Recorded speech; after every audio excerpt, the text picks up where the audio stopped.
Bonjour et bienvenue à tous pour une nouvelle table ronde, cette fois-ci sur À la poursuite de demain. Aujourd'hui on est quatre pour débattre de ce film. Donc on a un gars qui revient beaucoup trop de fois, qui s'appelle Charles Gravouille, Salut à tous. qui a la chaîne donc avec Kiran Deva. Et il y a aussi une personne qui a déjà participé, qui est Gérald, qui va se présenter. Bonjour, moi c'est Gérald, donc j'ai une petite chaîne YouTube où je fais des chroniques de films assez récents et puis j'ai une émission qui s'appelle Clap où c'est des films un peu moins connus. Et j'ai déjà participé donc à la table ronde sur le Hobbit 3. Voilà. Exactement. Et ensuite, on a un nouveau qui est Alexis qui va se présenter. Bonsoir, donc je m'appelle Alexis, je tiens une chaîne Alexis Cinéma. Bon, j'ai pas beaucoup de vidéos pour l'instant, mais ça va venir. Et surtout, c'est des critiques sur Allociné, voilà. D'accord, de toute façon, vous pourrez retrouver le lien de tout le monde si vous cliquez sur les petites vignettes dans la vidéo. Vous pourrez retrouver les chaînes et puis éventuellement les moyens de les contacter sur les réseaux sociaux aussi, parce qu'on n'en parle pas assez souvent, mais c'est vrai qu'on met aussi les liens dans la description sur les Twitter, les Facebook et éventuellement les sites internet sur lesquels vous pouvez retrouver les participants. Donc on va commencer par le scénario, hein, comme d'habitude. Est-ce que quelqu'un se sent chaud là pour faire un petit synopsis? Merci beaucoup. Je me suis pas senti seul du tout, c'était bien. C'était bien. C'est un peu, en même temps, c'est pas forcément très facile de résumer le synopsis du film parce que c'est assez compliqué. Enfin, Le problème, c'est qu'il y a une histoire de temps et passé, futur, c'est un peu mélangé quelque part, donc Ouais. c'est pas si simple. Mais je veux bien essayer de faire un petit. Allez, vas-y, Sans tricher. fais-nous. Mais sans tricher, hein, pas Voilà. comme pour film de Jamel. Parce que pour film de Jamel, pour résumer ça, c'est une horreur. Donc, à la poursuite de demain, ou Tomorrowland en VO, qui est déjà largement plus confortable comme titre. Comment expliquer ça? En fait, ça commence par, comment il s'appelle? T'as un petit garçon qui se retrouve qui se retrouve à Tomorrowland. Donc il y a des références à Disneyland, etc., au parc Disneyland, et c'est genre le Disneyland futuriste. Il fait la rencontre d'Athéna, qui est donc une petite fille toute mignonne, toute gentille. Et après, on raconte l'histoire de Casey Newton, qui est une fille, on va dire, de l'époque contemporaine. Et à un moment, elle a fait une connerie et elle se retrouve en cellule, elle est libérée sous caution et blablabla. Elle tombe sur un badge qui va l'amener, qui en fait, si elle touche ce pins, ce badge, eh ben, elle va dans le futur. Et dès qu'elle le relâche, elle revient dans le présent, etc. Et il faut savoir qu'elle a un papa qui travaille pour qui travaillait ou qui travaille pour la NASA. Et ça tourne autour de ça, en fait. Elle est, entre guillemets, considérée comme une élue. Enfin, une des multiples élues que Athéna cherche. Ouais. Car Athéna est un personnage recruteur. On va commencer direct par débattre un peu du scénario. Qui veut commencer? Bah, j'y vais vu que j'en ai parlé, comme ça je suis normalement lancé. Voilà. Disons que c'est pas un scénario, on va dire, très classique de Disney, dans le sens où il y a des idées qui sont quand même assez pessimistes. Et c'est ça qu'il faut mettre en avant. En fait, tu as deux points centraux dans le film qui sont mis en avant par rapport au scénario. C'est l'optimisme et le pessimisme, qui sont extrêmement bien représentés par le personnage de Casey Newton, qui représente l'optimisme, l'imagination, le fait de vouloir toujours penser des choses, le fait que ce soit une fille très très intelligente, très inspirée, et le fait qu'elle rencontre un personnage très pessimiste, qui est le personnage de Walker, qui est donc joué par George Clooney, qui lui en fait c'est un vieux briscard, qui était un ancien élu. Si je me rappelle bien, c'était un ancien élu. Oui. Oui. Il fait partie des plus vieux élus entre guillemets qui avaient été choisis par Athéna. D'ailleurs, le petit garçon, de toute façon, c'est une critique spoil, hein. Le petit garçon qu'on voit au début, bah c'est George Clooney en fait, c'est le personnage de Walker, si je me trompe pas. De toute façon, C'est ça. c'est dès le début, ça. Oui. C'est Franck. Donc voilà. Après, c'est un scénario, je trouve très intéressant. Et ça met aussi en avant les conséquences qui peuvent. Enfin, après, c'est le fait que ce soit un film fantastique et que ça se passe dans le temps, dans le passé, futur, etc. On va pas chercher de cohérence non plus là-dedans parce que voilà, c'est un film fantastique, donc faut pas chercher de cohérence là-dedans. Il faut dire que dans ce film c'est possible. Donc je trouve que le scénario tient bien la route à ce niveau-là. il justifie certaines utilisations et certains passages dans le temps. Et par exemple, je sais plus avec qui on en parlait, mais il y en a, ils se disaient, mais comment ça se fait que la petite Kazé, elle arrive à traverser certains éléments ou quoi, puisque elle traverse le temps et elle arrive quand même. Enfin, comment expliquer ça? Par exemple, quand elle est dans la voiture, dans le présent, dès qu'elle touche le badge, on la voit c'est comme si elle volait dans un champ de blé. Et imaginons, elle touchait en fait, elle est toujours présente dans le présent. Elle Oui, est voilà. toujours présente C'est juste, physiquement. c'est comme si elle avait un casque de réalité virtuelle qui était sur ses yeux et que elle se déplaçait dans la pièce où elle est, mais elle voit quelque chose qui est complètement différent, quoi. Voilà, Bah, c'est ça. Sauf qu'elle est présente dans le passé et le futur, dans le présent et dans le futur. Mais je veux dire, il y a des ficelles suffisamment bonnes pour comprendre ce qui se passe. Donc pour moi, le scénario, c'est intéressant. Après, je vais séparer un peu les autres parce que je pense qu'ils diront des choses que je vais dire. Voilà. Continuons avec Alexis, comme il est nouveau. Ouais, donc le scénario, moi je l'ai trouvé bien ficelé dans l'ensemble, mais il y avait quelques facilités scénaristiques, je trouve. C'est comment expliquer? Euh, Par rapport au temps, non? ouais, pas, non, même pas. Je trouve que tout arrivait, c'était trop simple. Genre le mec avait déjà prévu de s'enfuir, par exemple, de sa maison. Il a tout prévu pour s'enfuir, alors qu'il était censé être tranquille. Hmm, non, pas forcément, parce que c'est un Moi, mec. je le rejoins un peu dans le sens où il a prévu pile poil le nombre de pièges pour le nombre de mecs qui arrivent. Ouais. Tu vois ce que je veux dire? Il a pas de piège qui foire ou quoi que ce soit. Enfin, c'est millimétré, tu vois. C'est bien quantifié. C'est juste ce qu'il faut. Tu vois, Hmm, ouais. c'est un peu facile de ce côté-là. Donc je me dis, si ça se trouve, il a peut-être d'autres pièges et on les voit pas. Mais enfin, en tout cas, le film est réfléchi comme si il y avait quatre mecs qui arrivaient, et il avait quatre pièges et les quatre pièges fonctionnent pour chaque type et voilà, il a éliminé toutes les menaces. Ouais, mais après, on n'a pas vu tous les pièges sauter ou quoi. Enfin, ça aurait pu être d'autres pièges. Je vois pas ça comme un défaut, moi, personnellement. Ça aurait pu être n'importe quel autre personnage, le robot ou pas. Mais il s'y attendait, donc il était préparé, quoi. Puis tu vois bien que c'est pas un mec de 20 ans, quoi. C'est un mec qui a plus de 50. Enfin, si on prend l'âge de Georges Clooney, il a plus de 50 ans. Voilà, on se doute bien qu'il est expérimenté et il va faire attention. Donc pour moi, je prends pas ça comme un défaut. Non, c'est pas vraiment un défaut, c'est une facilité, je trouve. C'est Ouais, mais moi, quand j'entends facilité, tu vois, c'est un peu comme si je vois plus ça comme un trou scénaristique, tu vois. Alors que clairement, pour moi, c'est pas le cas. Je trouve pas que ce soit le cas pour la maison de Walker. ouais, mais on voit à un moment, il range des affaires dans un sac ou je sais pas quoi, qui met sous un escalier des trucs importants, genre l'album photo futuriste Hmm. ou la caméra. Il les range et puis on n'entend plus jamais parler de ça. Ah ouais, Et c'est pas faux. ouais. Enfin, c'est des trucs comme Ouais. ça. Ça, c'est Disney, hein. Ils oublient tout. Ouais. Il y a toujours au moins un, même dans leur chef-d'œuvre, ils oublient toujours un tout petit truc pour faciliter l'histoire du héros, des fois. C'est limite l'essence de Disney, ça. C'est essayer d'enjoliver et d'enlever des trucs qui auraient pu se dire, ah, mais en fait. Ou alors c'est peut-être, ouais, ça faisait peut-être plus d'importance peut-être dans la suite, mais ça j'en parlerai moi quand on abordera plutôt la réalisation. Mais je pense que ça se trouve c'était prévu et au final je pense que ça a dû être passé à la trappe au montage. Les petites importances comme ça, il y a dû avoir pas mal de petites scènes coupées, je pense, surtout sur la deuxième moitié du film. Oh Ouais. oui, oui. Quoique, si tu regardes bien, c'est assez longué, hein, certains passages dans la deuxième moitié. Hein, moi, j'ai pas senti justement de manque, tu vois. Un peu comme, bon, j'avais parlé d'Avengers 2, mais on peut carrément parler de ce film-là parce qu'il est récent et parce que c'est Disney. Avengers 2, on sentait les scènes coupées. Tandis que là, les scènes coupées, non, t'as des passages un peu trop longs justement, et je trouvais que plus de 2 heures, c'était trop long pour ce film. Bah, je pense Il y que avait c'est ça clairement- en fait, c'est qu'il n'y a pas de manque, à part les petits des petites références, tu vois. Il n'y a pas de manque, mais je pense que c'est justement du fait qu'il était déjà pas mal long que ça a été qu'ils en ont peut-être enlevé, justement parce que c'était pas important. Ah ouais, je et pense que- qu'après, c'est à la fois justifiable et justifiable parce que le film est divisé clairement en deux parties. La première partie plutôt optimiste Bon, avec ça, on en la vision. reparlera dans la réalisation justement Oui, oui. du Mais fait clairement, que- je l'ai trouvé qu'il y avait une différence de rythme entre les deux. Clairement. et notamment et je pense on l'abordera aussi par le biais des personnages. Oui, oui, différence. oui, exactement.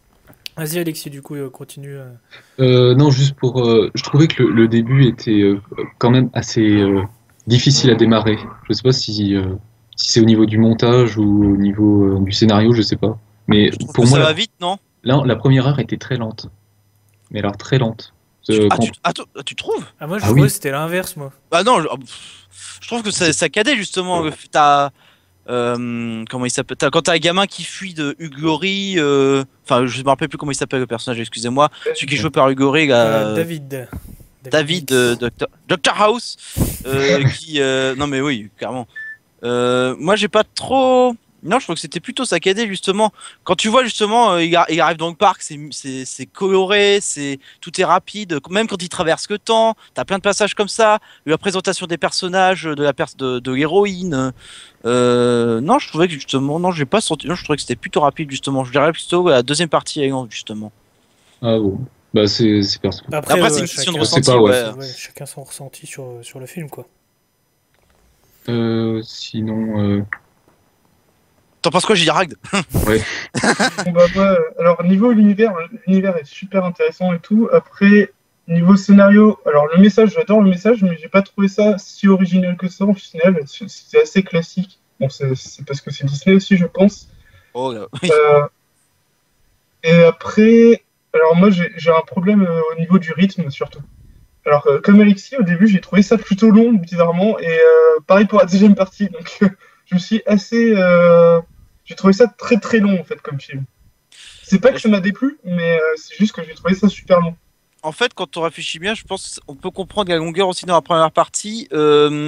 Moi, je pense que moi j'ai un pur ressenti parce qu'on a présenté les personnages, bon, un truc classique de n'importe quel film de tous les temps, enfin de n'importe quel film, présentation des personnages, installation de l'espace, du lieu, etc. Et comme on connaît tout, on développe pas énormément par la suite, quoi. On les voit continuer leur aventure entre guillemets. Ouais, je sais pas. C'est peut-être long la présentation, peut-être que les présentations C'est sont peut-être longues, etc. le choix de narration au début qui est un peu gênant, je trouve, avec George Clooney qui nous parle directement, donc une narration un peu comme Shane Black avait fait avec les Iron Man 3 et Kiss Kiss Bang Bang, qui un peu, Ouais, bien sûr. moi, m'a un peu ralenti dans le film, en fait. Par exemple, à un moment, il parle de son invention qui a mal marché et tout, et on voit les images en même temps. Je trouvais ça un peu abusé, je sais pas, ça m'a un peu bloqué, quoi. Ça m'a empêché Mais de je pense m'immerger dans qu'après, le film, en fait. et je pense que c'est là où, si tu veux, le plus gros problème, c'est que, en fait, justement, cette narration, je pense qu'elle est plutôt destinée aux plus jeunes qui vont voir le film, pour justement les introduire dans l'univers, comme n'importe quelle histoire. Quand tu racontes une histoire à un gamin, bah, tu plantes le contexte, quoi. Et souvent, par le biais d'une narration. Et le problème, c'est que ce film, bah, il n'est pas forcément destiné qu'à des jeunes. En fait, il a Ah, vraiment ouais, le ouais. cul entre deux chaises, c'est un truc de fou, quoi. J'ai pas réussi à Ouais, c'est ça. cibler la catégorie de personnes ou d'âge qui était voulu pour le film. Parce que je pense que ça, on en parlera beaucoup plus dans la réalisation, mais l'histoire, elle se veut vachement pour les enfants. Parce qu'il y a beaucoup d'enfants dans le film, parce que justement les éclaireurs, non pas les éclaireurs, comment on les appelle? Les Oui, bah, recruteurs. enfin, les Les recruteurs, recruteurs, ouais. ouais, c'est des enfants, donc c'est destiné à donner une image copain aux enfants. C'est genre, regardez, on est des enfants, on est vos copains, c'est super cool et tout. Mais du coup, ouais, l'histoire et le déroulement des histoires fait que des fois tu te dis, ah ouais, c'est un peu chaud quand même pour des gosses, quoi. Notamment la scène où justement Athéna se fait percuter par le 4x4, j'ai fait oh putain. Ouais, Ah oui, même dans certaines Ouais. vidéos sur YouTube c'est moins violent, quoi, je veux dire. Là c'est hardcore quand même pour du Disney. Il y a ça, et puis on en reparlera avec les personnages, mais la relation entre le personnage de George Clooney et Athéna, qui m'a un peu gêné aussi. Ouais, ça ouais, Oui. c'est un peu tendancieux. Ça fait un Mais peu bizarre. pour revenir aux recruteurs, et après les recruteurs, c'est pas pour rien si c'est des enfants. Les enfants, quand t'es enfant, c'est à ce moment-là que tu as t'as le plus de facilité pour apprendre des choses. Bon, c'est pas une théorie, c'est montré scientifiquement, voilà. Donc du coup, ils ont une imagination et c'est justifié parce que quand tu vois que dans la deuxième partie, quand tu découvres qu'en fait, Tomorrowland n'est pas si beau que ça, que c'est plutôt gris, qu'il va y avoir des catastrophes, etc., et que les autres ils se sont enfermés dans leur monde. Finalement, avoir des enfants, surtout à toute fin, où tu vois beaucoup d'enfants recruteurs, il faut de l'imagination. Il a besoin de, comment expliquer ça? Ouais, il a besoin d'avoir d'enfants pour l'imagination, pour créer un autre monde, pour continuer ça, quoi.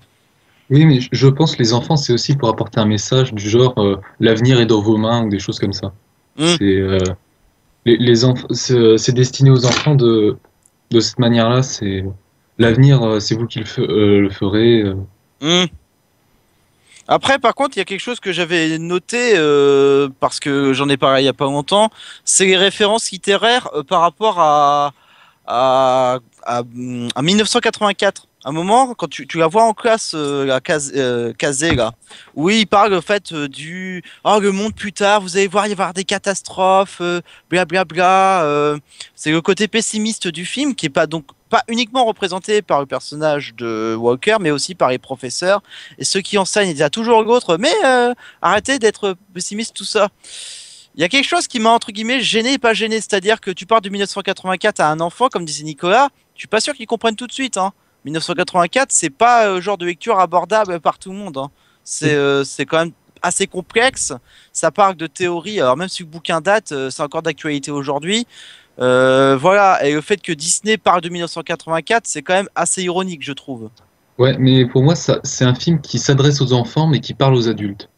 Oui. Mais je pense Mais qu'ils ont fait trop les extrêmes d'un côté et de l'autre pour arriver à ce que tout le monde comprenne tout le film en fait.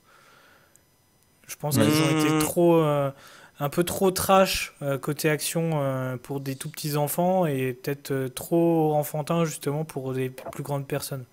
Ceci dit, quand tu parles de la gamine qui se fait écraser, on dit avant que c'est un robot, je crois. Ouais, mais ça reste violent quand même, quoi. Ça reste violent, je suis d'accord. Surtout que la scène, ça arrive d'un coup, quoi. Je veux dire, tu vois la petite, tu dis, bon, il y a la bagnole qui arrive, mais la violence du choc, quoi, et puis la façon de traîner par terre après, c'est waouh! Et puis, Moi, ça m'a fait carrément sortir du truc, tu sais. Je me dis, je vais voir un Disney, tu vois. Je m'attends pas à ce que ça soit. Je veux dire, même dans GTA, quand je joue à GTA, des fois j'écrase un piéton, c'est aussi violent, quoi. Et pourtant, GTA, voilà, c'est pas à mettre entre toutes les mains. Mais là, ouais, du coup, là, bon, il n'y a pas de sang, il n'y a pas de truc, ça reste quand même très soft, on va dire là-dessus. Oui. C'est la puissance du choc, quoi. C'est vraiment. C'est un bout de viande, quoi, le truc. Elle se fait percuter, et puis elle traîne par terre misérablement, tu fais waouh! je trouve qu'il y a un peu de la violence gratuite dans ce film, un peu disséminée un peu partout. Genre quand l'autre elle s'approche de la porte et qu'il y a un champ magnétique qui la repousse à toute vitesse et s'éclate sur le sol. Ouais, Il y a un peu Ça ressemble plus à des démonstrations techniques, ça, je trouve. Ouais. Ça ressemble plus à ça. Ouais, c'est ça. Bon, après, c'est un effet de style. Moi, je l'ai accepté, clairement. Je trouve que ça faisait bien. Après tout, c'est pas un film non plus. Bah moi, une fois que j'ai eu cette scène de la bagnole, j'ai réétalonné mon attente en termes voilà. de violence, Oui. quoi. J'ai fait, tu vois, ok, d'accord, bon, on va peut-être s'attendre à des trucs comme ça, alors. Plutôt ceci dit, cette scène, pour revenir sur la scène de la bagnole, je pense qu'elle est vraiment très importante. Ça te dit à quel niveau il va falloir que tu regardes le film après. Et c'est peut-être C'est même clairement à la partir de ce transition entre moment-là les où deux parties, le film, je pense que le changement de ton se fait à partir de ce moment-là et peut-être même Exactement, ouais. et peut-être même de réalisation, je pense. C'est vraiment à partir de ce moment-là où ça change un peu plus et enfin, peut-être même peut-être un peu plus après quand le personnage de Frank adulte apparaît vraiment. Mais où... ça, c'est l'essence des Disney, c'est de tenir par la main le spectateur. Il y a des films qui sont tout de suite compréhensibles si tu as un minimum de culture, etc. Donc là, c'est à la fois c'est la faute du spectateur s'il comprend pas. Autant Disney, et ça, ils sont connus pour ça, c'est qu'ils t'installent le contexte, blablabla, et ils te marquent même les changements d'actes. Et là, c'est clairement un changement d'acte, comme tu le dis. Je pense que cette scène, elle a plus d'importance qu'on pourrait penser, en fait. Mais après, il y a quelque chose que je vais noter, c'est la sphère, la sphère, la fameuse sphère là où ils montent, où ils peuvent voir ce qui se passe dans le temps, etc. Elle a vachement de symboles, je trouve. Pour revenir à 1984, je suis peut-être le seul à avoir fait ce rapprochement. Dans 1984, t'as le représentant du Big Brother, donc qui est tout en haut de l'échelle. Je sais pas si tout le monde a eu le livre ici ou même dans ceux qui nous écoutent là. Enfin, les gars, à un moment de la diffusion de la vidéo, mais ça me fait vraiment penser à ça parce que la sphère, c'est ça qui a le pouvoir, c'est le contrôle, c'est vraiment ce qui a un peu le pouvoir, ce qui peut là où vraiment on va dire la minorité de forts, donc représentation des riches, représentation des plus puissants, j'ai vraiment vu une sorte de métaphore là-dessus. Peut-être que c'est mon imagination hein, qui a joué là-dessus, mais j'ai trouvé qu'elle avait beaucoup de symboles cette sphère. Et il y a une démonstration scientifique hein, qui est liée au film, hein, qui est justifiable dans le film, qui est intéressante, je trouve. Je pense que parler des personnages déjà dans un premier temps et surtout après la réalisation qui sont étroitement liés à cette séparation. Qui a envie de commencer pour les personnages? Déjà planter un peu le décor. Je vais commencer. Ah, vas-y. Alors, déjà, on va commencer par le personnage de Casey, parce que c'est elle qui apparaît le plus longtemps à l'écran, qui est assez bien interprété, on va dire. Je sais plus le nom de l'actrice, par contre. Brett, Britt Robertson. Ouais, voilà, c'est ça. Bon, elle a fait un peu trop des fois, mais ça passe encore. Enfin, je veux dire, elle est super optimiste, donc ça rentre dans le rôle aussi de surjouer un peu. Le personnage de Frank, qui est finalement, j'ai trouvé, pas très présent dans la première partie, on le voit quasiment pas en fait.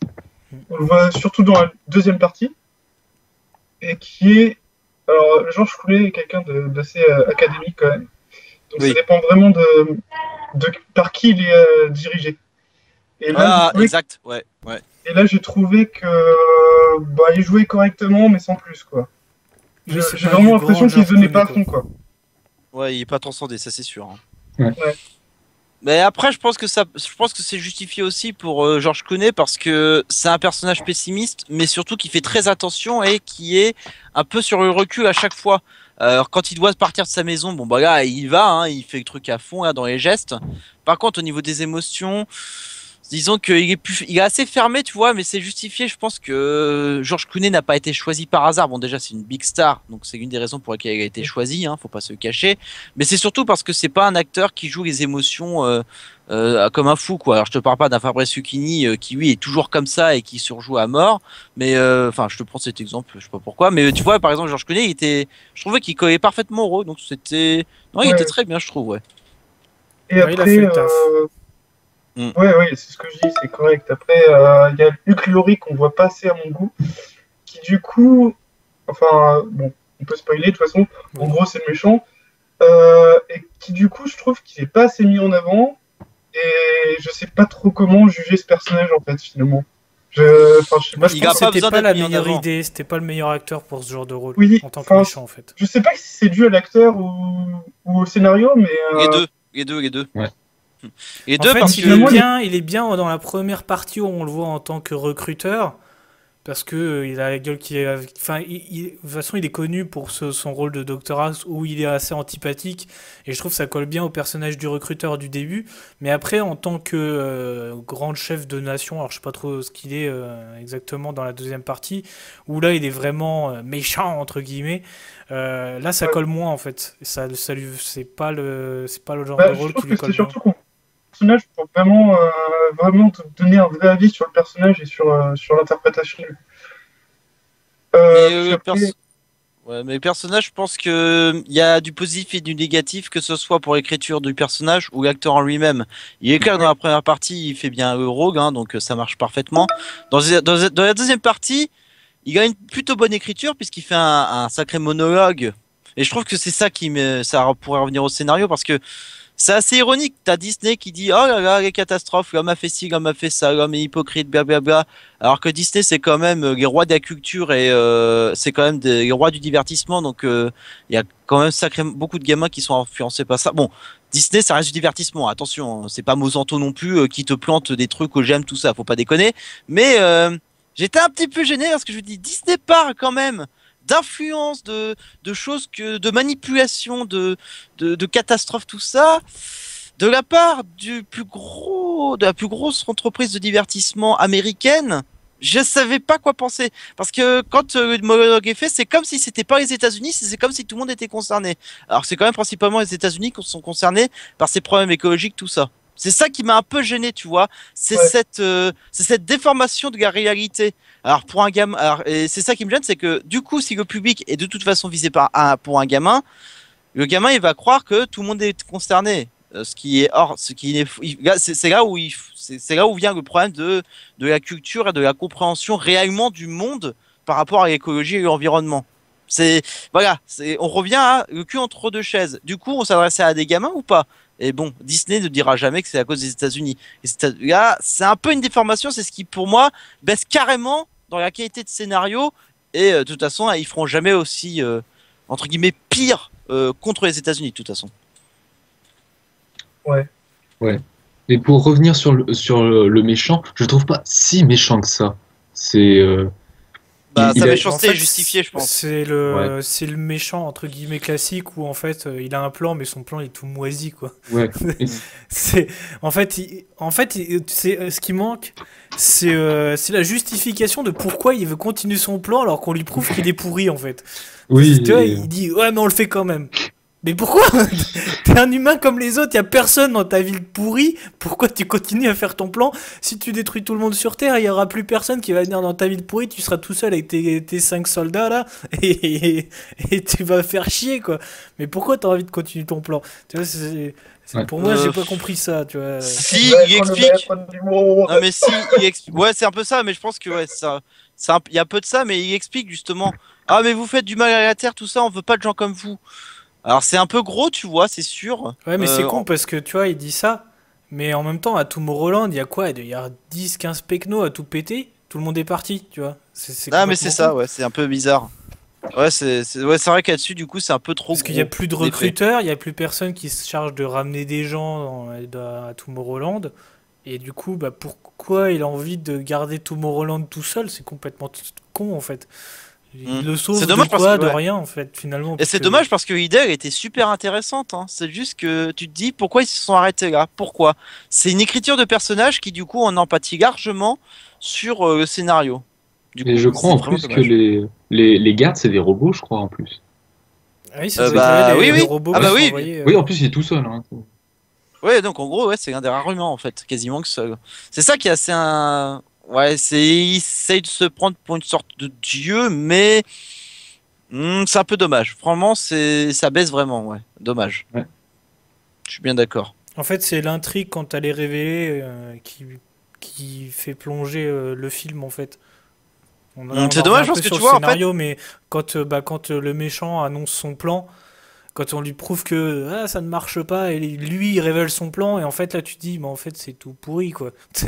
C'est dommage, mais en fait l'intrigue elle te met un cran au début en disant tu veux savoir pourquoi Tomorrowland voilà, ça fonctionne plus, pourquoi cette espèce de machine cause tel effet. Et au final, bah, tu te dis, ouais, bah, en fait, le méchant connaît la réponse, mais ça change rien au fait que lui il change ses plans, quoi. Donc c'est un peu ouais. Et, dommage.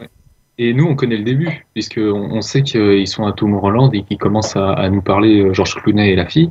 Donc, Oui. on sait que ça va bien se terminer. Donc, euh, c'est vrai que c'est un peu un enjeu de merde. Oui, c'est vrai qu'on te Oui. révèle pas mal. Bah, ça veut être un peu suggéré, tu vois. On dit pas qu'ils sont à Tomorrowland, mais tu le devines par Mm. déjà par la voix de la fille que tu vois qui est hors du cadre. Mais tu reconnais la voix quand tu commences à suivre la fille après, donc tu sais que c'était elle avec George Clooney. Donc déjà, ça t'annonce un petit peu ce qui va se passer après, mais après, quand tu vois un peu les images de Tomorrowland, tu vois qu'en fait, bah, c'est le décor qui est derrière de George Clooney, donc tu sais que bah, il va y aller, mais tu te demandes juste comment il va y aller et dans quelles conditions, mais au final, c'est un peu facile, quoi. C'est un peu con. Je pense que c'est là où justement ça convient plus aux enfants qui feront pas forcément le rapprochement avec la voix et avec le décor derrière. Eux, ils vont se concentrer plus principalement sur la personne qui est en train de parler. Donc du coup, ils font pas attention trop à ce qu'il y a sur les côtés. Et donc c'est dans ces moments-là où c'est plus orienté vers les enfants que pour les adultes. Mais les adultes qui sont peut-être habitués à voir des films connaissent un peu ces mécaniques qui sont quand même très connues. Et tu te spoil toi-même un peu ce qui va se passer après, quoi. Bah, ouais, c'est le spoiler universel du Disney, c'est-à-dire que tu sais déjà que ça va se passer bien à la fin. Voilà, en fait, on est plus surpris. Disney, c'est quand même rare que ça finisse mal leur film. Voilà, on n'est pas. Ouais, c'est vrai qu'il n'y a pas une énorme originalité. Alors, dans le scénario, il y a de super idées, je trouvais, mais dans les personnages, ça reste assez classique, voire carrément exactement la même chose pour certaines d'autres références. Pour revenir sur le personnage de Kazé, par exemple, c'est quasiment le même personnage que James dans Steam Boy de Katsuhiro Otomo, qui est un film d'animation japonais. Alors, J'ai pensé à celui-là tout de suite, je sais pas pourquoi.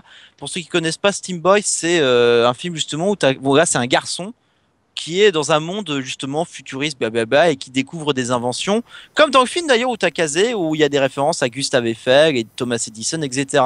Où il est question d'imagination. Il y a des bonnes idées en fait. C'est dommage, c'est que ça touche des idées, ça touche des choses, ça essaie de dire il y a de l'imagination, donc on peut faire un monde meilleur avec ça.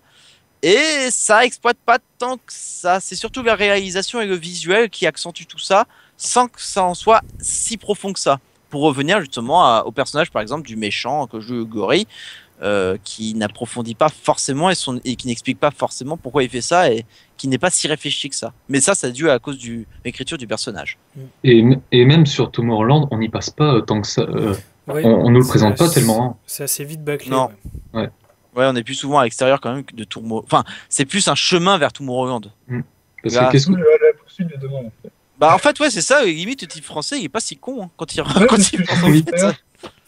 Ouais en effet. Après, dans les personnages, je sais plus si c'est Gérald ou Alexis qui avait parlé justement de la relation entre le Franck vieux et le robot Athéna. Puisque eux se connaissent, on l'apprend dès le début du film, en fait ils se rencontrent tous les deux, ils ont quasiment le même âge en fait, sauf que Athéna étant un robot, elle ne vieillit pas, donc elle reste sous sa forme enfant, sauf que Franck, lui, on le retrouve bien plus tard à plus de 50 balais, et là la relation en fait entre les deux est extrêmement gênante à l'écran. Ouais. Il y a Mécanophilie. Au début, j'ai plus pensé à pédophilie, en fait, parce que tu oublies quasiment que c'est un robot tellement, tellement le personnage est humain, finalement. Et même, elle a des sentiments envers lui. Elle le dit. Oui, enfin, c'est C'est pour pas ça, explicite, mais tu le devines, quoi. Tu sens qu'il y a un espèce d'attachement qui est vachement gênant de la part d'un robot. Et là, tu fais, ouais, c'est un peu tendu, les gars, quand même, là. C'est limite. Surtout quand on sait que Georges Clooney couchait avec son cochon, là. Et après j'y vois une seconde lecture derrière ça. Disney ils ont quand même tendance ces derniers temps entre Big Hero 6 qui est arrivé de Star Wars tout ça à humaniser leurs robots ou leurs personnages virtuels. Mais Brad Bird avait déjà fait dans le Géant de Fer hein, donc je pense que ça vient surtout de Brad Bird avec ça. Parce que bon, voilà, Géant de Fer, il y a directement un lien, hein, Athéna. Le Géant de Fer reviendra toujours dans Non la mais, table ronde. non, je sais. Ouais, on était obligé. Là, pour le coup, c'est juste. Voilà. Là, il faut en parler pour le coup. Disney continue à faire ça et c'est pas si étonnant parce que il y a toujours une idée de marketing derrière. Ne serait-ce que la scène dans le magasin où là, ça pue de Star Wars. Là, ça y est, ils préparent Star Wars. Ah, là. c'est Ça y est. clair. Ah oui. Ça y c'est est, clair. c'est parti.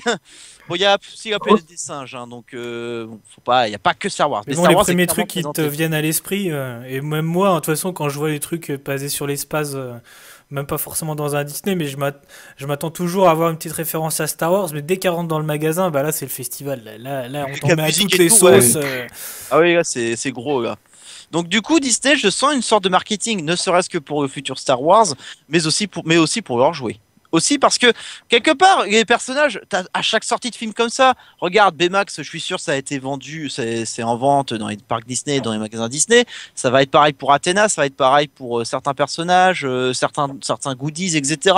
Ça participe à ça, le fait de donner des sentiments à un robot.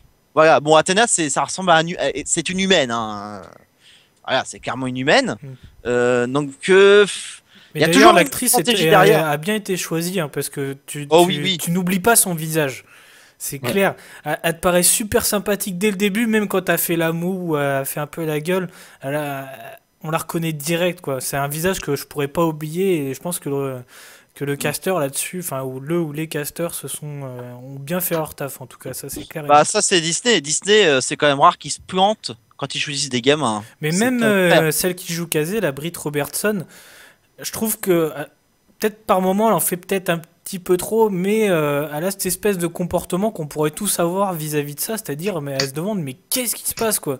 Je veux dire, je croise Ouais. un robot enfant, la machine, elle pète un câble à chaque fois qu'il se passe un truc, mais c'est une réaction presque normale, tu vois. Il t'arrive un truc qui est complètement hors du commun, et Bah, elle représente, tu te dis ouais, mais qu'est-ce qui est en train de se passer quoi. C'est trop bizarre. elle représente l'ouverture d'esprit. Dès qu'elle voit quelque chose, elle est émerveillée, elle veut y croire, c'est super, je trouve, quelque part. C'est un beau message. Moi, j'y trouve un beau message derrière ça. Le fait de découvrir quelque chose, c'est comme quand tu voyages, comme quand tu rencontres quelqu'un, comme que voilà, tu as envie t'es curieux et elle représente ta curiosité cette fille. Je trouve que et après, elle en fait peut-être trop dans l'acting, mais par contre dans l'écriture. Par rapport à Franck, par exemple, je trouve que c'est beaucoup plus intéressant. C'est sûr, Ah c'est oui. pas la même chose, mais elle représente l'optimisme, mais le bon optimisme, pas le comme dans comme le personnage de Big Hero 6, là, une qui accompagne Ah oui, Hiro, ouais, là. le... Ouais, c'était n'importe quoi. Le Là, mec, pour le le coup, kaiju, c'est là. ouais, même pas celui-là, la fille Gogo machin. Je Ah pensais oui, à... la Mais blonde. il y a aussi Fred, t'as raison. Que là, au moins, là j'ai aimé. Là j'étais très très attaché à ce personnage. Bon, c'est peut-être aussi le fait qu'elle soit très mignonne qui a fait que. Mais voilà. Après, son jeu, c'est son jeu habituel parce que je l'ai déjà vu dans une série Under the Dome. Je sais pas si. Non. Je non. l'ai vu, mais il y a très longtemps, et du coup, j'ai pas fait le rapprochement. Bah, en fait, elle joue à peu près pareil. Ah, d'accord. Pour moi, j'ai pas vu de grande différence. Bah, peut-être Euh, parce elle a été prise pour ça, peut-être justement. Oui, c'est oui, possible. aussi. Mais tant qu'on reste sur les enfants, celui qui joue son petit frère, qui était le gamin dans Looper, Ah oui, exact, ouais. Ah Ça, je oui. t'avais il vu, ouais. était génial dans Looper. Je trouve il était mal exploité dans ce film-là. Ouais, c'est Je sais con pas. parce que pourtant, dans Looper, il était excellent. Oui. Il avait des expressions faciales qui montraient bien ses différents sentiments. Que là, en fait, ouais, c'est vrai, il est vraiment très secondaire, quoi. Il n'y a pas vraiment d'utilisation de ce perso. Moi, Il le sert voisin, à... j'ai un peu bugué en fait, parce que je trouvais qu'il ressemblait vachement à Franck Jeune. Ah Oui, bah c'est oui, vrai, voilà, j'allais dire. J'ai bugué, j'ai fait c'est le même acteur. Non mais ouais, Mais là, il m'a c'est un fallu gros, quelques ouais. minutes aussi avant de me dire qu'en fait c'était pas lui, tu vois. Je me suis dit mais ouais, c'est et en fait, tu vois, c'est surtout quand j'ai vu que c'était le gamin qui était dans Looper. Là, je me suis dit ouais, c'est lui, mais du coup le gamin que j'ai vu au début, c'était vraiment lui ou c'était un autre? Et c'est là où j'ai réussi à faire la part des choses, mais je pense que j'aurais pas vu le gamin qui était dans Looper, je me serais planté sur tout le long du film, quoi. Je me serais dit que en fait c'était le même gosse et que j'aurais pas compris. Par contre, truc, il faudrait qu'ils arrêtent Disney avec ça. Toujours un membre de la famille qui n'est plus là. Là, t'as que le père pour la gamine et le gamin là. Il manque la mère, elle est pas là. C'est quoi Et il leur n'y a problème? aucune référence à la mère d'ailleurs. À aucun moment Et on oui, te oui. parle À de quoi la mère. enfin, je veux dire, quelque part, on s'en fout quelque part qu'il y a un père ou pas. Le père, il est développé, on dit qu'il travaille pour la NASA, donc voilà, un lien exploité par rapport à l'espace. Mais pourquoi il y aurait pas la mère? Je veux dire, pourquoi? Enfin, il y a même pas de justification. Même dans Big Hero 6, c'était mal expliqué, mais expliqué. Pourquoi? Ça me gêne un peu. Et moi, j'avais une théorie. Je me suis dit, oula, est-ce que le gamin qu'on a vu au début, ce serait pas du coup le papa de la gamine parce que le gamin ressemble? J'avais pensé à ça du coup, mais en fait, ça a été vite dissipé quand on a vu le vrai père qui ressemble un peu à Ryan Gosling d'ailleurs, mais un petit peu. J'avais pensé à lui, je sais pas pourquoi. Voilà. Et le père et la mère, on les voit dans une petite vidéo au début. C'est quand ils regardent les étoiles et que comment s'appelle la fille? Kazé? Kazé, ouais. Kazé, quand elle est gamine, elle dit qu'elle veut aller dans l'espace et tout. Ouais, mais Quand il ça monte les suffit pas, étoiles. je trouve. Ouais, Ouais, ça et non, suffit mais pas. et là, on voit la mère, mais après, on la voit plus du tout. Donc, Ouais, ça voilà, laisse sous-entendre fait. qu'elle Ouais, est mais plus là, mais c'est bon, un peu facile. autant Surtout pas la qu'en mère. 2h10 de film, t'as le temps de faire un truc comme ça. T'as le temps. Clairement, t'as des passages un peu trop longués. Suffisait d'en enlever certains et de réduire certains pour mettre un minimum de trucs. Mais là, dans ce film, je sais pas pourquoi il manquerait la mère, parce que la fille, là, c'est plus un côté intellectuel, d'imagination, tout ça. Je vois pas le fait que tu perdes un membre fait que c'est pas comme si tu t'attachais à un membre, par exemple, enfin, on va pas faire de la psychologie, mais tu perds ta mère, bon, après, je ne sais pas, ce n'est pas mon cas, mais tu perds ta mère. Est-ce que forcément tu vas pas t'attacher à une femme, etc. Est-ce qu'il y a pas, enfin, après c'est de la psychanalyse, tout ça, je suis pas spécialiste. J'aurais bien aimé qu'il y ait un rapprochement, quelque chose comme ça, ou de référence. C'est pas vraiment le cas dans ce film. Donc, bon, après, on chipote quand même sur sur un personnage qui n'existe pas quand même. Oui. Donc, bon, Oui, voilà. oui. Non, mais c'est vrai que. Mais ce que j'avais pensé, moi, c'est qu'il n'y a pas de cette facilité du héros principal et éventuellement avec un sidekick rigolo à côté. Là, en fait, ils ont pas. En fait, ils sont tous sur le même pied d'égalité, j'ai l'impression. Il n'y Ouais, a c'est pas ça. il y a pas un qui ressort plus que l'autre ou un qui a un comportement plus tranché que l'autre. Là, ils sont vraiment Ouais, ils se sur le même valorisent l'un pied, et quoi. l'autre, je trouve. Voilà. Le robot qui est marrant, mais souvent malgré lui. Et bah en fait pareil que pour le rôle que joue j'allais dire Robert Downey Jr. mais rien à voir Pas du tout. que Non. joue George Clooney, c'est pareil, il a tendance à être un peu drôle malgré lui. Et Kazé par contre qui est une espèce de pile électrique tout le temps. Et je trouve ça pas mal, mais et là je pense qu'on va pouvoir justement bifurquer un peu sur la réal où il y a en fait Kazé qui est dans la première partie du film, la première moitié, et Franck qui apparaît plutôt dans la deuxième en tant qu'adulte. Mais en fait il y a un changement de ton et pas d'intrigue mais presque entre les deux en fait. Justement, dès qu'on passe d'un personnage à l'autre, je trouve que la deuxième partie, pour moi, a moins d'intérêt que la première, en fait. J'ai perdu le... Ah bon? Moi, j'étais à fond dans la première partie quand c'était casé, et dès c'est centré plus sur Franck, j'ai perdu l'intérêt du film, tu vois. J'étais moins dedans. J'ai trouvé que C'était- c'était moins intéressant. Ouais, mais c'est parce qu'il est pessimiste peut-être. Ouais. Donc du coup, tu perds. Ouais, je pense que c'est ça. Au, Mais je au pense que c'est début, fait c'est exprès. Hein. au début, c'est l'émerveillement. Ils découvrent Tomorrowland, ils sont à Walt Disney et tout. Et puis après, bah, il sait ce qui va arriver. Il a sa, comme- il lui donne un nom ou pas au timer là, au chrono? Pas non? Il me semble Je pas. sais plus. Ouais, bah, il a son timer. Il sait qu'il lui reste tant de jours avant la fin du monde, mais il est plus pessimiste, ouais. Ouais, mais en fait, il est pas si pessimiste quand tu réfléchis bien. Si vraiment il était si pessimiste que ça, il y aurait même pas de compteur, il s'en battrait les couilles, il se serait suicidé, ou finalement, bon, ça reste un Disney, donc forcément, faut qu'il y ait un minimum de lumière et de couleur. Donc, en fait, je pense qu'il y croit, en fait, il y croit toujours. Il y croit, et à mon avis, le fait qu'il rejette de suite Kazay, qui lui fout une espèce de décharge magnétique, tout ça, enfin pas une décharge, mais qui la repousse, c'est comme si tu avais plein d'aigus qui l'avaient déçu avant, et que du coup, il en avait marre peut-être d'être déçu par une autre aiguë encore une fois. Et Mais peut-être c'est que elle était surtout, différente. en fait, il commence à reprendre espoir, surtout quand il voit justement son taux de probabilité chuter. Oui, c'est ça. C'est Voilà. là où il C'est reprend que espoir. déclic, ouais. Ouais, c'est déclic. Il Il avait voit ce changement. quasiment perdu l'espoir. Ok, je m'en vais. On t'a pas entendu en fait. J'ai dit, il avait quasiment perdu l'espoir. Ouh, c'est Andy est de Ah, si, en retour. fait, on t'avait entendu, mais je pensais pas, j'avais pas compris la vanne au début. Du coup, est-ce que quelqu'un veut commencer pour la réal, peut-être Alexis ou Giral pour changer l'ordre? Bah, je vais commencer. J'ai pas Vas-y. grand-chose à dire sur les réalisations. Moi, le début pour moi m'a un peu dérangé parce que on savait déjà la fin. De toute façon, c'est un Disney, on sait que ça va bien se terminer. Mais j'ai trouvé ça plutôt intéressant qu'il fasse une partie, on va dire, George Clooney jeune, et une partie Kazay. Et puis après, là, justement, dès que la petite se prend la voiture, c'est un peu la fin du premier acte. Et ils se retrouvent tous les deux, ils commencent, George Clooney et Kazay se retrouvent et ils commencent l'aventure. Ça, j'ai trouvé ça intéressant, mais j'ai pas trouvé vraiment de. Ouais, ça c'est plus le scénario quand même. Parce que la réalisation. Ouais, mais j'ai pas trouvé vraiment de choses Si, intéressantes. si quand même parce que bah bon Ouais. c'est de la réalisation classique de Disney. Ouais, Disney c'est quand même bon après on parle c'est un peu des problèmes de riches qu'ils ont entre guillemets, c'est-à-dire que ils contournent bien les scènes, ils font des plans magnifiques, des plans d'une minute des fois absolument fabuleux. C'est même plus une surprise en fait. C'est comme si tu critiquais non, une grande réalisation. Enfin c'est assez difficile.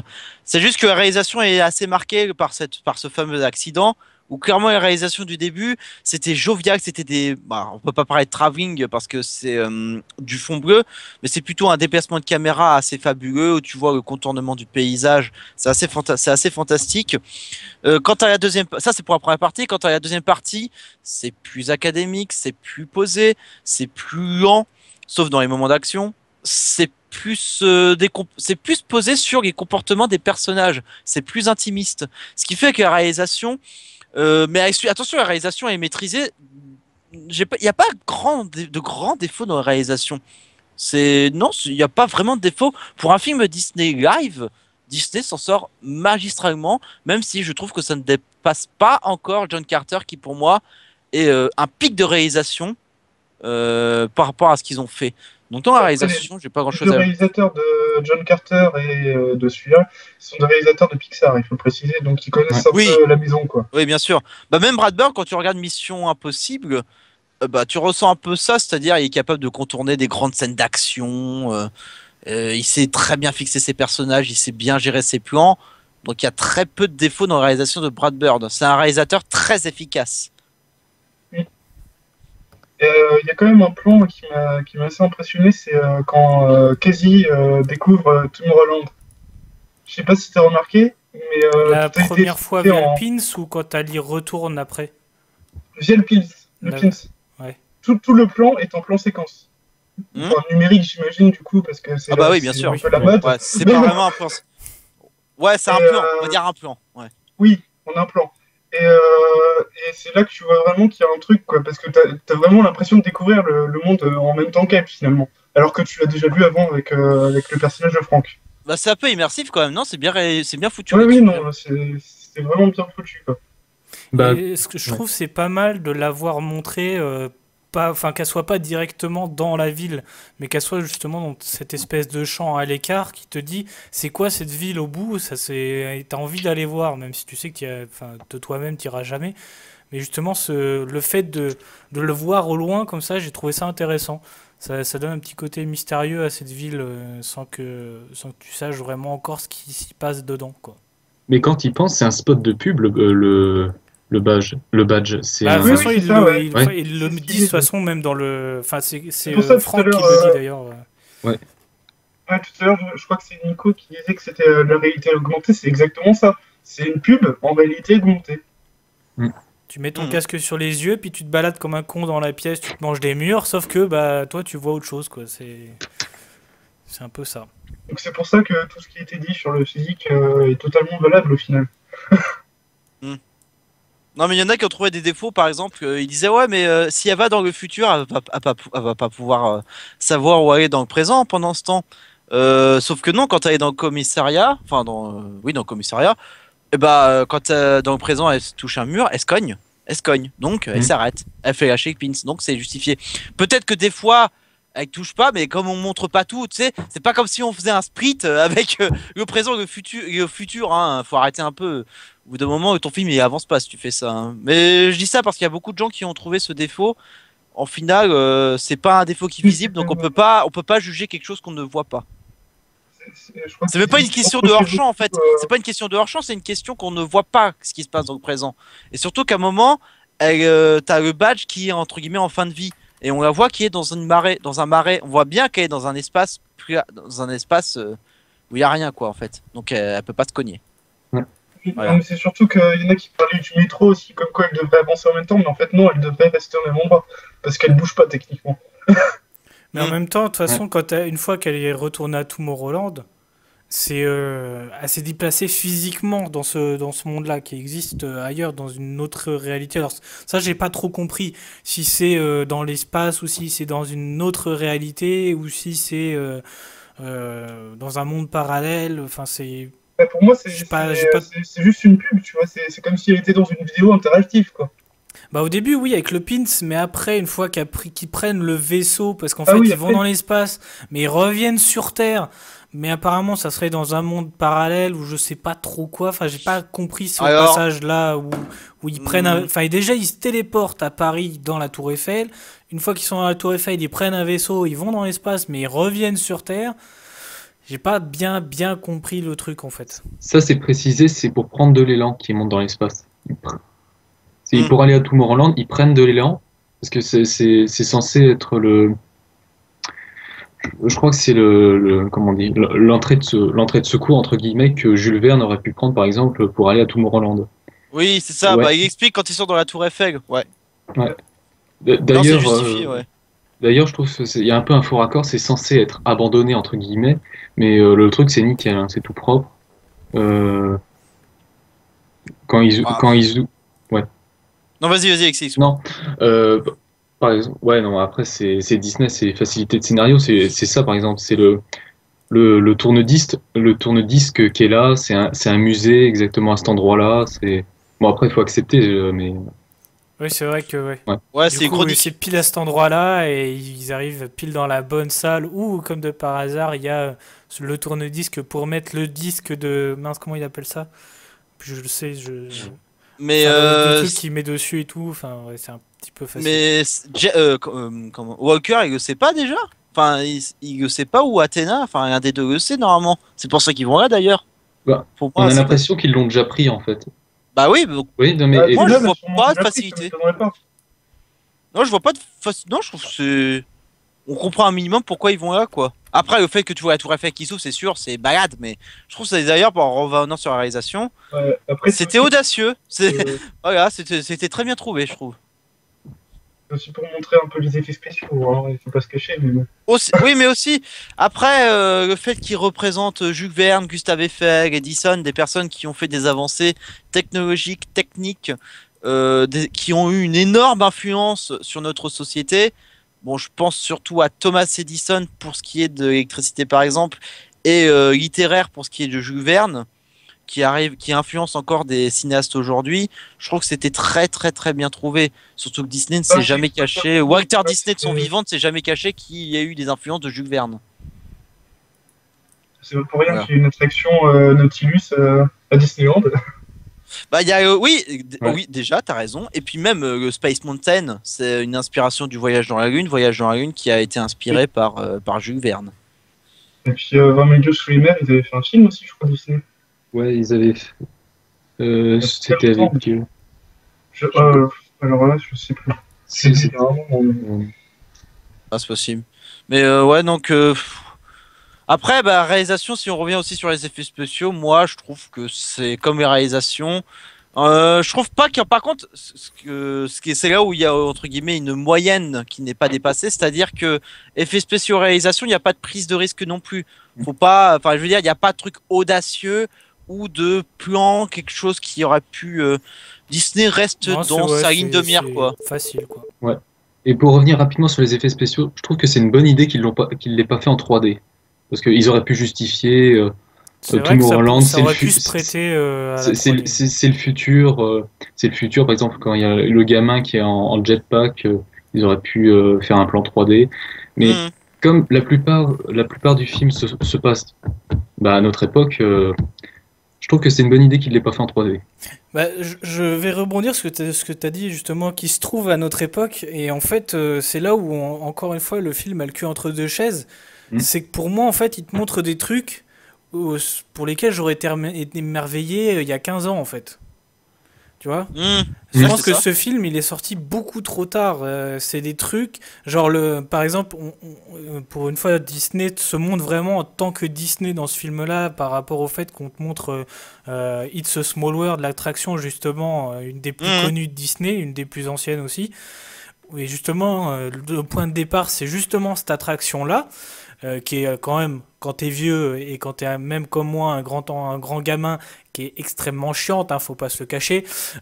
Bizarrement, c'est une des où il se passe un truc exceptionnel où tu te dis ah ouais finalement j'aimerais bien la prendre. Si t'es un gamin, tu te dis ah ouais j'aimerais bien faire cette attraction-là pour qu'il m'arrive le même truc qu'au gosse. Mais ouais en fait on te montre des trucs. C'est comme une autre attraction avec les voitures là, Autopia à Disneyland Paris. C'était bien il y a 15 ans en fait. On te montre des voitures qui sont sur un rail, tout est beau, tout est propre, mais en fait, c'est quand tu regardes maintenant, on parle plus de voitures qui sont électriques, qui pourraient éventuellement voler. Enfin voilà, on parle de trucs un peu plus intéressants que là. Bon, même Tomorrowland, ça paraît, c'est pas vieillot, mais presque, c'est un peu dépassé quoi. Tu Après, il faut t'attends savoir plus que. d'un monde où ils sont censés inventer des choses nouvelles, ça colle quand même vachement avec ce qui existe maintenant. Donc tu te dis, c'est pas si innovant que ça, tu vois. Pour un gosse, ça passe encore, mais pour quelqu'un de plus vieux, c'est pas. Enfin, pour moi, c'était pas assez poussé en termes de d'innovation, de trucs Hmm. futuristes. C'était un peu trop simple, j'ai trouvé. Ouais. Après, je Après, trouve il pas faut que ce soit un savoir énorme que défaut. Tomorrowland, c'est aussi une attraction de Disney. Oui, ça existe déjà, je crois. Ouais, en Ouais, effet. et je pense qu'ils ont repris le design de l'attraction qui doit dater il y a un moment, et qui est un peu rétro-futuriste comme ça aussi, je pense. Et c'est pour ça qu'on a un truc un peu vieillot, totalement assumé de mon côté, et que j'ai beaucoup aimé. Je préfère un truc un peu rétro comme ça, avec des références littéraires qui étaient franchement bien trouvées, même si pas assez exploitées. Et j'ai trouvé ça franchement sympa. Franchement, pour un film basé sur une attraction, ils ont trouvé un truc très sympa, je trouve. Oui, C'est oui, vrai? ça tourne Ouais. bien, ouais, en effet. Ouais, Mais non, tu sais, le côté rétro, ça peut aussi toucher. C'est pour ça, on revient au type de spectateur visé. Voilà, ça vise les deux. Ceux qui aimaient les attractions, qui, quand ils les ont visité gamin, je pense à moi par exemple, qui avait visité Disneyland il y a très longtemps maintenant. Voilà, je me suis ressenti gosse et je me suis dit putain, mais c'est des trucs que j'avais déjà fait quand j'étais gosse, tout ça. Voilà, c'est non, il y a une sorte de nostalgie dans ce genre de concept de rétro. Je pense que c'est là où, enfin, pour moi, c'est là où en fait ils ont vraiment cul entre deux chaises, c'est que on essaie de te montrer des trucs novateurs un petit peu justement pour les gosses, et on essaie de capter un public qui est quand même assez vieux, justement par rapport au fait qu'on te montre des trucs dans les années 80 et même des attractions qui sont quand même assez vieilles maintenant du côté de chez Disney. C'est là où la marge de spectateurs est quand même super large. Et moi, perso, j'ai eu du mal à coller à tout le film parce que justement, il y a des trucs, pour moi, c'était peut-être trop gamin ou peut-être trop poussé. Moi, je suis pile entre les deux. Alors forcément, j'ai eu du mal avec les extrêmes, quoi. Hmm. Après, il y a un truc qui justifie ça aussi, c'est la bande-annonce. Perso, quand j'ai vu la bande-annonce, je m'attendais à un truc SF vachement poussé. Moi aussi, Et c'est ce qui m'a donné voilà. envie d'aller Et je voir pense le que le film en fait plus. qu'après, en voyant le film, finalement, il était un peu plus enfantin que ce qu'on pensait, je pense que ça a un peu joué aussi. Et du coup, moi aussi, ça m'a déçu par rapport à ce point-là, quoi. Et moi, c'est exactement ça. Quand j'ai vu la bande-annonce, je me suis dit, il a l'air pas mal comme film. Après, j'ai entendu deux, trois critiques dire qu'il était pas si bien que ça, mais j'ai quand même eu envie Hmm. de le voir de mes propres yeux. Je me suis dit, bon, la différence entre la bande-annonce et ce que les gens pensent, bon, je préfère me faire mon propre avis, donc je suis allé le voir.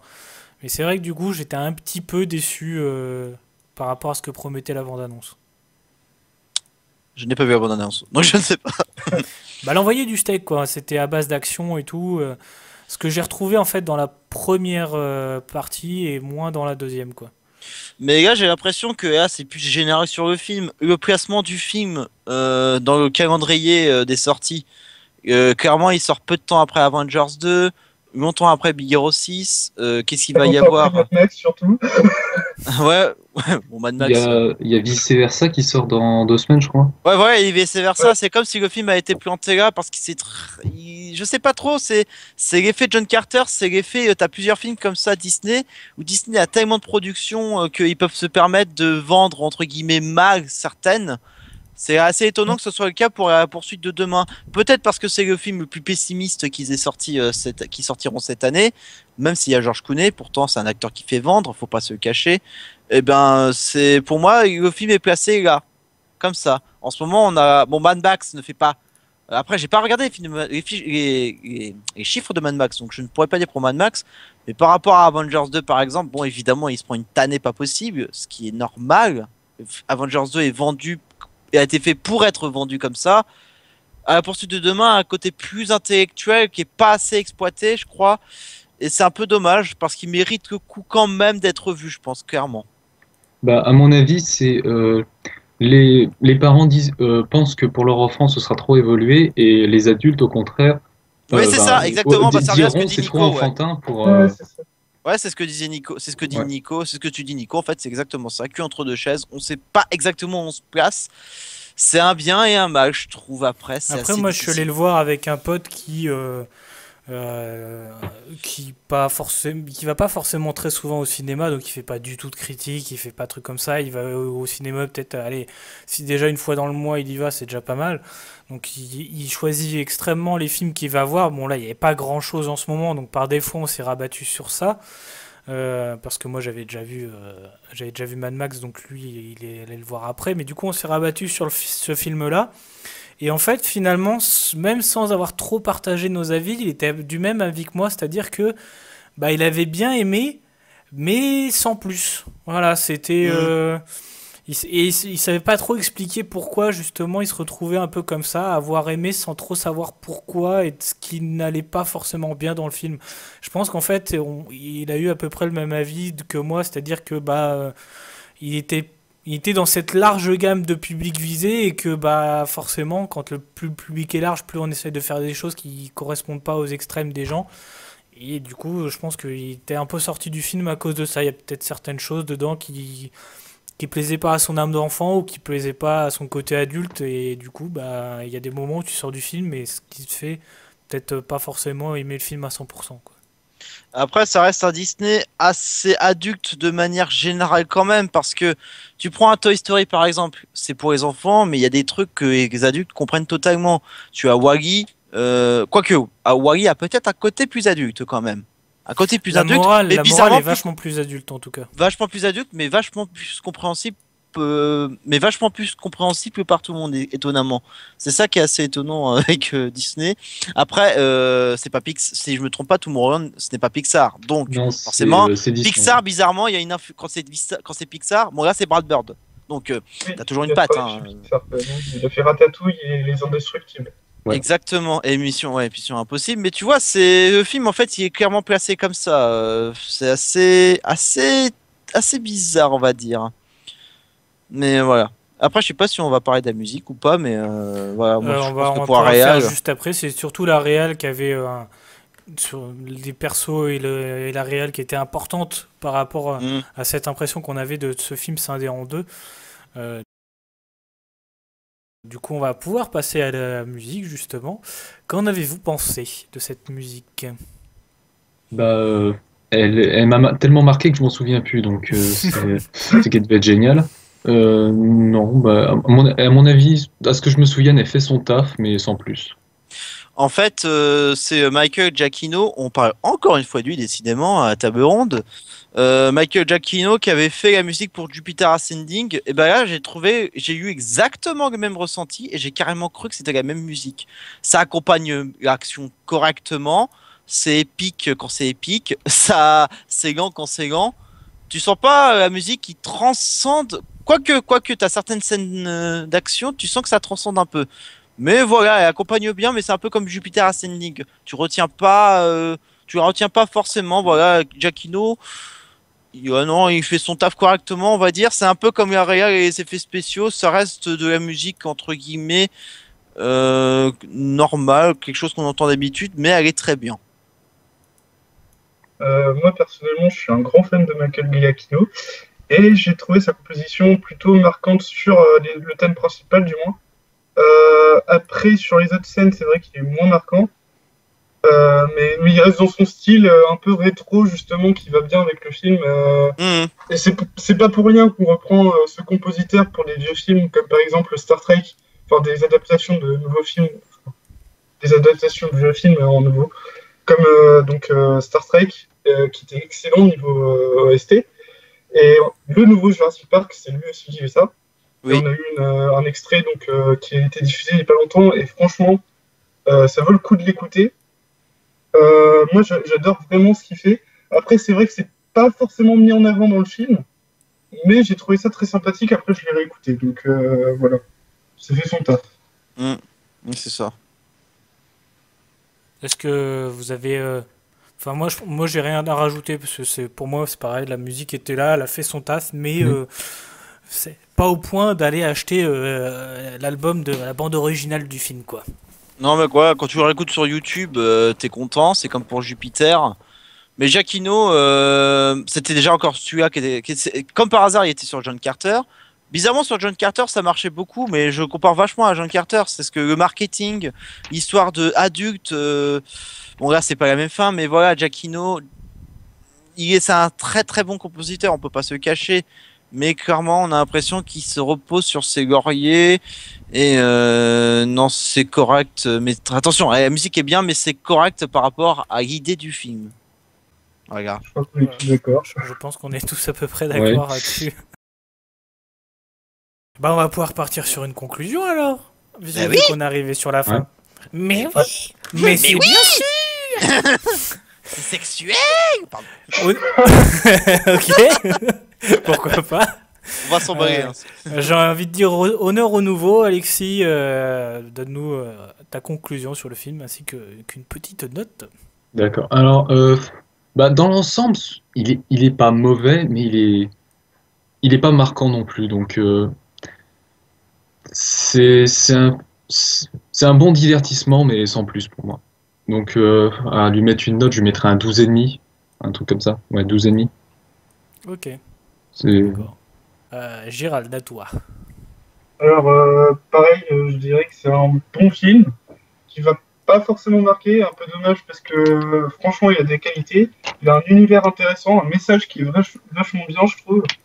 Mais il y a un problème donc de cible qui gâche un peu le tout et la fin qui est un peu bâclée, quoi, avec le méchant.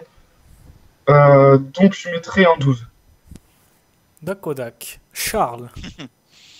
Et bah, c'est un peu dommage, Disney, c'est exactement comme pour Big Hero 6, un petit peu, c'est-à-dire que il y a d'excellentes idées, ça essaye de toucher des idées, ça essaye de parler par rapport au monologue de fin du glory, de écologie, voilà, si on continue à faire ça sur Terre, bah, il y aura plus de monde, alors on va essayer de... C'est ça que j'aime. Disney, j'ai l'impression que ça fait de plus en plus ça, de toute façon. Hein. C'est, par exemple, dans Wall-E, ça marche parfaitement. Ça marche parfaitement. Dans Lao, c'est parfait aussi. Autant là, c'est moins maîtrisé. Tu sens que ça essaye de le faire tout en ayant un grand public. C'est là où tu vois la différence entre une production totalement Disney et une production Disney Pixar. Tu la vois la différence. Et La Poursuite de Demain est un excellent exemple. Alors comme je l'ai dit, réalisation efficace, effets spéciaux efficaces, acteurs qui font bien leur boulot, ils n'ont pas besoin de se transcender, ils n'ont pas besoin de faire des psychopathes, donc voilà. Musique qui accompagne bien. C'est un scénario qui est pas classique pour un Disney, mais classique de manière générale, et qui reprend des thèmes, comme je l'ai dit, pour le personnage de Kazé, comme Steamboy, de Otomo. Oh, c'est pas extraordinaire. J'ai passé un beau moment. Je savais pas trop comment le prendre, est-ce qu'il fallait le prendre comme un enfant, comme un adulte, etc. J'ai pas senti de seconde lecture comme Disney peut le faire d'habitude. C'est clairement, pour moi, pas l'un des meilleurs Disney du tout, quoi. Clairement, pour moi, les Disney, ils sont Oh, soit ça sent un peu le film qui est là pour mettre un peu de sous dans les caisses, histoire de préparer un film plus important derrière, en fait. exactement, bah c'est ça qui me gêne un peu, c'est son placement. Autant John Carter, c'est pas loin de excellentissime pour moi, mais il a été très mal vendu.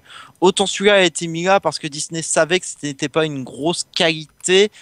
Et je pense que c'est pas le montage qui foire ou quoi, c'est pas l'étalonnage ou quoi. Le film a été fait comme ça pour enfin, le film, il n'y a pas d'erreur quoi dans son montage et dans sa production, on va dire. Les idées sont là, mais elles sont pas assez développées. C'est un peu dommage. Donc je lui mettrais 13 sur 20. Dakodak. Bah moi je vais pas en rajouter beaucoup plus parce que vous avez déjà tous dit ce que je pensais moi du film, donc je vais dans le même sens que vous et du coup j'ai quasiment la même note que vous. J'ai hésité entre le 12 et le 13 et vu que les notes tournent à peu près autour, pour me distinguer je vais mettre un 12 et demi histoire de faire le mec chiant Ouais, jusqu'au ouais. bout. Bah, pour une fois je pense qu'on a vraiment été tous à peu près. Je pense que Unanime, ouais. il me semble que c'est peut-être une des seules tables rondes où les notes sont quand même extrêmement proches les unes des autres pour tous les participants. Après, on est moins aussi. Donc, Peut-être Fury, il me semble, mais je pense que c'est à peu près une des seules tables rondes où les notes sont à peu près homogènes comme ça. Et je pense que personne n'a dit d'énormes conneries ou quoi, donc Je je pense sais pas pas qu'on là. soit trompé. Mais en tout cas, on vous remercie. Bon, on va faire un petit point sur le live parce qu'on n'a pas fait de vidéo depuis le live qu'on avait fait, les deux lives en fait, puisqu'on n'a même pas fait de vidéo entre les deux. Donc on avait eu pas mal de personnes qui sont venues nous poser des questions. Là, je suis en train de regarder un petit peu. 700 vues pour le premier live, on est à 534 pour le deuxième. Donc pas mal d'interactions dans le chat, on était assez contents. On avait posé la question de savoir si les gens voulaient qu'on en refasse. Alors c'était une question tout à fait par hasard, c'est absolument pas prévu dans l'immédiat qu'on en refasse, mais peut-être pour des événements spéciaux, ça on verra, peut-être qu'il y aura moyen, mais en tout cas on avait bien aimé en faire. Et on vous remercie d'être aussi plus en plus nombreux à vous être abonnés. On est actuellement à 264 abonnés au moment où je regarde. Donc c'est vraiment très très cool. On vous remercie beaucoup. On vous remercie aussi d'être 1600 à regarder la vidéo sur pourquoi j'ai pas mangé mon père. On n'explique pas, mais celle-là, elle a beaucoup été vue. On vous retrouve pour une prochaine table ronde qui n'est pas encore définie. Donc restez à l'affût sur le Facebook sur lequel on mettra justement le sondage pour la prochaine table ronde. Si vous voulez participer, donc ça se passera en priorité sur la page Facebook de la table ronde que vous pourrez retrouver. Vous retrouverez le lien dans la description. Donc tous les week-ends, quasiment tous les week-ends, il y a un sondage pour la prochaine table ronde. Vous remplissez ce sondage avec les dates sur lesquelles vous êtes disponible. Et en parallèle de ça, si vous n'avez jamais participé à la table ronde, il est important que vous envoyiez aussi un mail dans lequel vous précisez, dans l'objet, vous précisez candidature, c'est très important. Si vous le faites pas, déjà ça arrive pas dans le bon dossier, donc ça nous énerve un petit peu. Donc c'est important que vous le fassiez. Dans lequel vous mettez vos motivations pour participer à la table ronde. Si vous avez du travail, un blog, une chaîne YouTube ou quoi que ce soit à nous présenter, vous pouvez aussi le faire. Si vous ne faites pas de critique cinéma, ce n'est absolument pas grave. Pas du tout, du tout, du tout. On est ouvert à tout le monde, mais vraiment tout le monde. Donc même si vous n'avez pas de travail à présenter, vous avez juste envie de parler d'un film que vous avez vu, même si vous faites pas de critique très élaborée ou vous faites pas de critique du tout, c'est pas grave. Même si vous y connaissez rien au cinéma, du moment que vous êtes à l'aise à l'oral déjà, venez nous exposer votre point de vue. On vous fera un petit test vite fait sur Skype, mais voilà, on voudrait que ça s'ouvre vraiment à plein de gens et pas que des personnes qui font des critiques cinéma ou qui s'y connaissent en cinéma. Si vous avez juste envie de parler d'un film, même si c'est qu'une fois, un seul film, on prend aussi, venez, vraiment, ça nous fera plaisir. Venez, n'ayez pas peur de venir. C'est Jackie et Michel, on fait des vidéos nous aussi. Est-ce qu'on peut participer, s'il vous plaît? Du moment qu'ils savent débattre d'un film, il n'y a aucun problème. T'imagines à la fin du débat, merci Jackie et Michel. Ça pourrait être pas mal, effectivement. Mais en tout cas, ouais, n'hésitez pas à venir. Hein, faut pas avoir peur de venir. On mord pas, c'est une bonne ambiance. Voilà. On débat aussi en dehors des enregistrements, donc n'hésitez surtout pas à venir nous voir. Il n'y a aucun problème. On est ouvert à tout le monde. Je pense que je l'ai assez répété, donc on va terminer là-dessus. Merci à vous, Charles, Gérald et Alexis, d'être venus pour cette table ronde. Petit comité cette fois-ci pour un film, parce qu'on il devait y avoir 2 personnes de plus qui ne sont pas venues parce qu'elles n'avaient pas envie de le faire. Donc, en tout cas, merci à vous. Et puis vous revenez quand vous voulez. Pas de soucis. Pas de soucis. Bon, merci à tout le monde et à la prochaine. Bisous, bisous. Bisous. Salut.